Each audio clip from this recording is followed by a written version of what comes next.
Hello everyone. So in this video we will discuss class 10th exercise 3.2 NCERT questions. So in this video we will discuss very easily in a very simple and easy method. So without wasting any time, let's get started. So first of all, welcome to my YouTube channel Priyanka Time and Tricks. So your first question is मैंने यहाँ main heading लिखी है, पूरा complete question नहीं लिखा है. आप अपनी एनसीईआरटी बुक में चेक कर सकते हैं, ठीक है. बट आपको अगर इतना भी देखोगे तो आपको समझ आ जाएगा, आपको पता लग जाएगा कि आपका क्वेश्चन आपसे क्या कहने की कोशिश कर रहा है. Clear. So first question is form the pair of linear equation in the following problems and find their solution graphically. आपको जो स्टेटमेंट दी है उनमें से इक्वेशंस फॉर्म करनी है और उन इक्वेशन की हेल्प से आपको ग्राफिकली उनके सॉल्यूशन निकालने हैं. Solution in the sense x और वाई, मतलब आपको उनकी वैल्यूज फाइंड आउट करनी है, ठीक है. तो आपका फर्स्ट पार्ट है 10 students of class 10th took part in a mathematic quiz. Class 10th के 10 स्टूडेंट्स ने एक क्विज में पार्टिसिपेट किया. तो मैंने सिर्फ लिखा यहाँ 10 स्टूडेंट्स. क्लियर. उसके बाद आपके पास है if the number of girls is 4 more than number of boys. आपको बोला कि जो नंबर ऑफ गर्ल्स हैं वो 4 ज़्यादा है नंबर ऑफ बॉयज से, ठीक है. Find the number of boys and girls who took part in the quiz. आपको फाइंड आउट करना है कि कितने नंबर ऑफ गर्ल्स और कितने नंबर ऑफ बॉयज ने पार्टिसिपेट किया इस क्विज में. आपको दो सिचुएशंस दी हैं.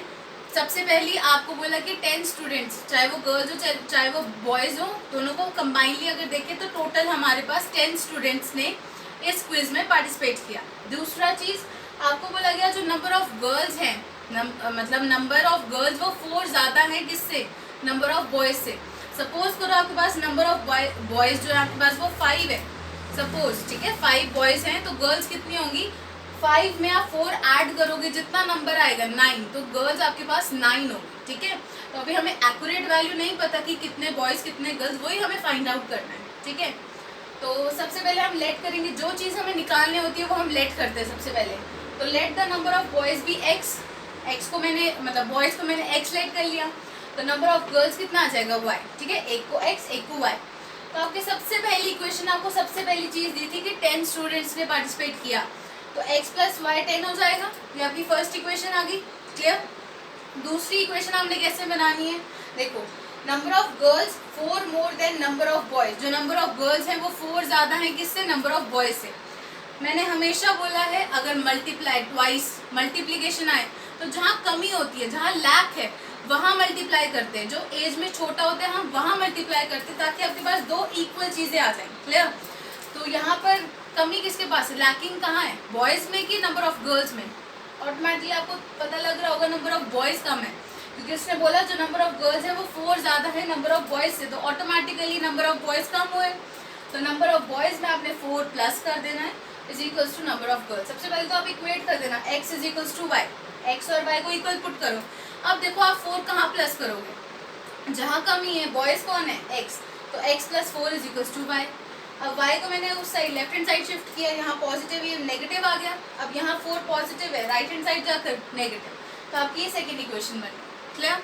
फर्स्ट इक्वेशन फर्स्ट सिचुएशन जो आपको दी थी क्वेश्चन में उससे बनाइए. सेकेंड इक्वेशन क्वेश्चन से ही सब कुछ मतलब आपके पास सारी वैल्यूज क्वेश्चन में ही दी होती है, बस हमें ढूंढना चाहिए. गलती कहाँ होती है, 4 कहाँ प्लस करें, x में कि y में, ठीक है. तो जहाँ कमी है वहाँ आपने ऐड करना है. तो आपके दोनों इक्वेशंस आ गई. अब कुछ नहीं करना, आपने दोनों के पॉइंट्स निकाल लेने. अगर किसी को नहीं आता देख लो मैंने सब कुछ लिखा हुआ है, ठीक है. तो पॉइंट्स हम कैसे निकालेंगे, मैं तो सिंपल सा रूल था, मैंने भी ऐसे ही फॉलो किया कि पहले x को 0 करो, आपकी जो y की वैल्यू आ जाएगी. फिर y को 0 करो, मतलब y की वैल्यू 0 पुट करो या सब्सिट्यूट करो तो x की वैल्यू आ जाएगी, और x को 0 सब्सिट्यूट करो तो y की वैल्यू आ जाएगी, ठीक है. 2 ही पॉइंट्स निकालने होते हैं. तो इस इक्वेशन में मैंने x को 0 किया, x की वैल्यू 0 पुट की, तो आपकी इक्वेशन कैसी बन जाएगी, 0 plus y is equals to 10. तो वहाँ से y की वैल्यू 10, ठीक है. फिर अगर y को 0 पुट किया मैंने, y की वैल्यू सब्सिट्यूट की 0, तो आपकी इक्वेशन ऐसे बनेगी x plus 0 is equals to 10. तो x की वैल्यू भी कितनी आ गई 10. तो मैंने ऐसे टैबुलर फॉर्म में आपको बता दिया कि x 0 तो y 10, y 0 तो x 10. क्लियर. ये फर्स्ट इक्वेशन के पॉइंट्स हैं. सेकेंड इक्वेशन उसमें भी ऐसे ही करना है. किसी को नहीं आता तो ये देखो मैंने पूरा लिखा हुआ है, आप देख सकते हो. तो x 0 तो y कितना आ जाएगा 4, और y 0 तो x कितना आ जाएगा -4. ये आ गया आपके पास दोनों इक्वेशन के 2 पॉइंट्स. अब आपने क्या करना है, ग्राफ पे प्लॉट करना है और x और y की आपने सॉल्यूशन निकालना है, मतलब वैल्यू निकालनी है ग्राफिकली ही। वो कैसे निकालना है अभी हम देखेंगे। आप अगर आपने किसी ने नोट करना है तो please make a note here, फिर मैं आपको ग्राफिकली बताती हूँ कैसे करते हैं। ये देखो आपकी कैलकुलेशन, मैंने ग्राफिकली बताया आपको कि कैसे करना है प्लॉटिंग। तो आपके पास ये दो मतलब दो इक्वेशंस हमने बनाई थी, उन दोनों की प्लॉटिंग जो आपके पॉइंट्स आए थे एक्स और वाई की वैल्यूज वो मैंने लिख दी हैं। अब ग्राफिकली कैसे प्लॉट करना है वो देखते हैं, ठीक है। तो x0 y10, तो x0 और y, ये y एक्सिस है ना, y10 यहाँ डॉट, देन y0 और x10, तो x एक्सिस है तो x10 एंड y0, मतलब x एक्सिस पर ही आएगा पॉइंट, तो ये आ गया पॉइंट। एक लाइन ये आ गई, मतलब ये फर्स्ट इक्वेशन का पॉइंट है या फर्स्ट इक्वेशन की ये लाइन है, ठीक है। उसके बाद sorry x0 y4, x0 and y4, ये देखो y4 एंड y0 x -4 और x यहाँ पे आ गया -4। एक ये लाइन ड्रॉ की और एक ये लाइन ड्रॉ की। हम आंसर्स या हम सॉल्यूशंस कैसे निकालते हैं ग्राफिकली, ये मेन पॉइंट है। जहां दो लाइंस इंटरसेक्ट करें वो आपकी पॉइंट्स होता है, सिंपल। जहां दो लाइंस इंटरसेक्ट करें, मीट करें, वो आपके पॉइंट्स होंगे, क्लियर। तो जैसे देखो ये पॉइंट, यहाँ इस पॉइंट पर ये दोनों लाइंस इंटरसेक्ट कर रही हैं, तो मैंने ड्रॉ कर दिया, ये एक्स एक्सिस पर यहाँ 3 पे मीट करी और वाई एक्सिस पे 7 पे मीट की, ठीक है। तो आपकी एक्स एक्सिस पर मतलब एक्स की वैल्यू 3 और वाई की वैल्यू 7। तो एक्स था क्या हमारे पास, याद करो, नंबर ऑफ बॉयज मैंने लेट किया था एक्स, तो नंबर ऑफ बॉयज कितने आ गए 3 और नंबर ऑफ गर्ल्स कितने आ गई 7, क्योंकि वाई लेट करी थी। और आपको देखो इक्वेशन में क्या था कि 10 स्टूडेंट्स है टोटल, तो 7 + 3 10 सेटिस्फाई करगी। दूसरी चीज आपको बोली थी, ये देखो कि नंबर ऑफ गर्ल्स 4 ज्यादा है नंबर ऑफ बॉयज से, तो देखो खुद देखो गर्ल्स कितनी है 7 और बॉयज 3, तो मतलब गर्ल्स 4+ ही है, तो आपका आंसर मतलब एकदम सही है। आप ऐसे चेक भी कर सकते हो, मैंने आपको बता दिया, ठीक है। क्वेश्चन को रीड करो, क्वेश्चन में क्या क्या था, अगर आपके आंसर सेटिस्फाई कर रहे हैं मतलब आपका आंसर करेक्ट है, ठीक है। तो आपने इस चैप्टर में तो मेन आपको मैथड्स आने चाहिए, ठीक है, ग्राफिकली प्लॉटिंग आनी चाहिए और थोड़ी थोड़ी छोटी छोटी टर्म्स हैं आपकी, मतलब कंडीशंस आपको याद रखनी है, बस और कुछ नहीं है इसमें, ठीक है। तो इसमें आपका इस क्वेश्चन में आपका क्या याद रखने वाला था, क्या आपको मेमोराइज करना है कि जहाँ पे अगर आप ग्राफिकली सॉल्यूशन निकालने हैं तो जहाँ लाइन इंटरसेक्ट करती हैं वो आपको सॉल्यूशन देता है, वो पॉइंट, ठीक है। तो आप नोट करिए, फिर हम सेकंड पार्ट डिस्कस करते हैं, वो भी ऐसे ही है, फिर मेन क्वेश्चन जल्दी से डिस्कस करेंगे, clear. Now second part, 5 pencils and 7 pens together cost ₹50, whereas 7 pencils and 5 pens together cost ₹46। आपको बोला 5 पेंसिल्स और 7 पेन्स हमने अगर परचेज किए तो दोनों का मिलाकर टुगेदरली कॉस्ट आपका आया ₹50, ठीक है। और अगर आपने 7 पेंसिल्स एंड 5 पेन्स आपने परचेज किया और उन दोनों का टुगेदरली कॉस्ट आपके पास आया कितना 46, ठीक है। तो आपको क्या फाइंड आउट करना है, find the cost of 1 pencil and that of 1 pen. आपको एक पेंसिल और एक पेन का कॉस्ट फाइंड आउट करना है। तो जो आपको निकालना होता है, जो हमें फाइंड आउट करना होता है वो हम लेट करते हैं, तो let the cost of 1 pencil x और कॉस्ट ऑफ 1 पेन y, ठीक है। तो अब देखो अगर एक पेंसिल का कॉस्ट x है तो आपने 5 पेंसिल ली तो उसका कॉस्ट कितना हो जाएगा 5x, प्लस 7 पेन्स लिए, एक पेन का कॉस्ट y, तो 7 पेन्स का 7y, और दोनों का प्लसिंग कर कर आपके पास कॉस्ट कितना था ₹50। तो इक्वेशन क्या बनी आपके पास 5x + 7y = 50, क्लियर। सेकेंड वाली 7x + 5y = 46, ये आपके पास बहुत सिंपल सा है, ठीक है। दोनों इक्वेशंस बना ली, दोनों के हमने पॉइंट्स फाइंड आउट कर लेने हैं। नहीं आता, मैंने अभी प्रीवियस हमने जो फर्स्ट पार्ट डिस्कस किया उसमें मैंने बताया कैसे करना है, तो आप वो देख सकते हो फिर से, ठीक है। नहीं आएगा कमेंट कर कर जरूर पूछ लीजिएगा। तो ये पॉइंट्स हमने फाइंड आउट किए एक्स और वाई के। फिर अब हमने कहाँ जाना है, ग्राफ पे प्लॉटिंग करने। तो ग्राफ पे प्लॉटिंग देखो x0 y 7.1, तो x0 और y 7.1, ये 7 था, 7 से ऊपर थोड़ा सा 7.1, ठीक है। फिर y0 और x10, तो ये आ गया x10 और एक लाइन आ गई, ये यहाँ से ये वाली लाइन फर्स्ट, ठीक है। दूसरी x0 y 9.2 9.2, उसके बाद y0 से 6.5 आपकी x, तो ये 6.5, ये इक्वेशन ये लाइन आ गई। अब हमने कैसे निकालने हैं, सॉल्यूशंस फाइंड आउट करने, तो दोनों लाइंस जहाँ इंटरसेक्ट कर रही है वो आपको पॉइंट दे देगा। ये देखो 3 और 5 है, तो मतलब x कितना है 3 और y कितना है 5। तो x क्या था, कॉस्ट ऑफ 1 पेंसिल हमने x लेट किया था, तो मतलब एक पेंसिल का कॉस्ट ₹3 है और एक पेन का कॉस्ट रुपीज कितना है 5। तो दैट्स योर आंसर। ठीक है, फर्स्ट क्वेश्चन में हमने क्या डिस्कस किया, इक्वेशंस फॉर्म करना, उसके बाद उसे ग्राफिकली प्लॉट करना और उसके बाद उसके सॉल्यूशन ग्राफिकली कैसे निकालना, वो सब हमने फर्स्ट क्वेश्चन में डिस्कस किया। अब आपका जो सेकंड थर्ड दोनों सिमिलर क्वेश्चंस है वो अभी जल्दी से डिस्कस करते हैं। बहुत इजी है और बहुत इंपॉर्टेंट। क्यों इंपॉर्टेंट? क्योंकि अब आपके 1 मार्क का भी स्टार्ट हो गया है, 1 मार्क के क्वेश्चंस आते हैं, उसमें आपको ये बहुत हेल्प करेगा। ठीक है, तो if anybody wants to make a note here, please take screenshot of it, then we will move forward. So your second question, on comparing the ratios a1 upon a2 comma b1 upon b2 and c1 upon c2, find out whether the lines representing the following pair of linear equation intersect at a point are parallel or coincident। आपको पूछा गया आपने ratios compare करनी है। Simple, आपको ये दिए हैं 3 पार्ट्स एक क्वेश्चन में और आपको इनमें कंपेयर करनी है रेशियोज और आपको बताना है, फाइंड आउट करना है कि आपकी जो लाइंस है वो कैसी हैं, इंटरसेक्टिंग है, पैरेलल है कि कोइंसिडेंट है। ये बहुत इंपॉर्टेंट टॉपिक है, बहुत इंटरेस्टिंग टॉपिक है। तो मैंने जब समराइज किया चैप्टर को, वहाँ पे मैंने बहुत अच्छे से समझाया है क्यों इंटरसेक्टिंग, कैसे इंटरसेक्टिंग, वो सारा अगर आपको देखना है तो प्लीज़ एक बार उस वीडियो को जाके देखिए, आपके सारे डाउट्स क्लियर हो जाएंगे। फिर भी रह जाएंगे, कमेंट कर कर ज़रूर पूछिएगा। ठीक है, तो आपने इसमें कुछ नहीं करना, आपको सिर्फ कंपेयरिंग करना है। तो A1 A2 B1 B2 C1 C2 सारी रेशियोज लिख ली मैंने, क्या होती है A1 B2 सारा एक्सप्लेन किया, फिर भी थोड़ा सा बता देती हूँ यहाँ पर। A1 आपका क्या होता है, फर्स्ट इक्वेशन का x का कॉफिशिएंट। ठीक है, अब कॉफिशिएंट टर्म्स बहुत सारी चीज़ें लिंक होती है मैथ में, तो वो अगर आप स्किप कर गए हो, माइंड में आपके नहीं है, याद नहीं है, ज़रूर वीडियो जाकर देखिएगा। ठीक है, तो A1 आपका क्या है 5, B1 -4, C1 8, A2 7, B2 6, C2 -9। आपकी रेशियो लिख दी। अब आपने कंपेयर करना है, मतलब A1 upon A2 find out करो। तो सिंपल, A1 की वैल्यू 5, A2 की वैल्यू 7, तो 5/7। ऐसे ही B1 अपॉन B2 वो आया -4/6, ये कैंसिल हो रहा था तो मैंने कैंसिल कर कर देखा, तो वो आया -2/3। तो अब देखो मैं थर्ड रेशियो पे क्यों जाऊँ जब मुझे यही दिख गया कि A1 upon A2 is not equals to B1 upon B2। क्यों? क्योंकि 5/7 -2/3 के इक्वल नहीं होता, तो इक्वल नॉट, तो A1 upon A2 B1 upon B2 के नहीं है इक्वल।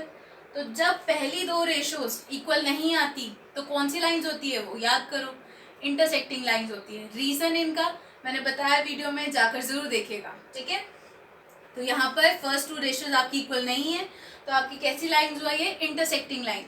और इसके साथ काफी क्वेश्चंस आते हैं कि इंटरसेक्टिंग लाइंस है, ठीक है, यहाँ पूछा गया था लाइंस के बारे में। अगर आपसे पूछा जाता कि कंसिस्टेंट है कि इनकंसिस्टेंट, जो आपका थर्ड क्वेश्चन है ना वो यही है, आपसे पूछा गया है कि कंपेयर कर कर बताओ कि कंसिस्टेंट है कि इनकंसिस्टेंट है। ठीक है, तो इंटरसेक्टिंग लाइंस कंसिस्टेंट होती हैं। ठीक है, और कोइंसिडेंट लाइन जो सेकंड पार्ट है, कोइंसिडेंट लाइन भी आपकी कंसिस्टेंट होती है।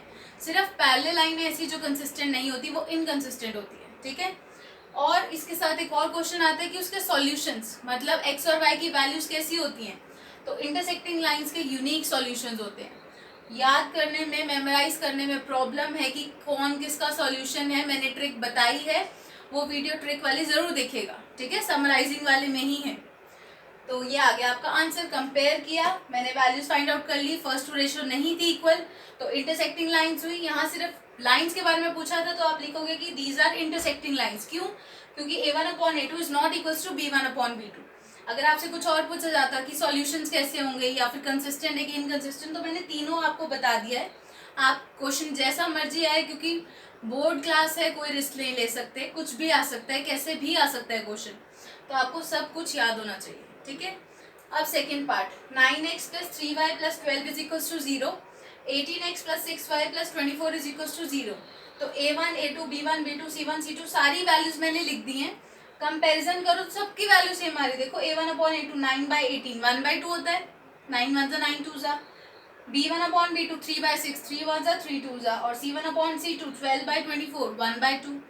तीनों की रेशियोज आपकी कितनी आई 1/2। जब तीनों इक्वल होती हैं तब कौन से होते हैं, कोइंसिडेंट लाइन होती हैं। ठीक है, अगर दो फर्स्ट 2 रेशियोज इक्वल नहीं तो इंटरसेक्टिंग, सारी रेशियोज इक्वल हैं तो कौन सा, कोइंसिडेंट लाइंस। और ये मैंने बता दिया कैसी होती है, कंसिस्टेंट होती है और इनके मेनी सॉल्यूशंस होते हैं।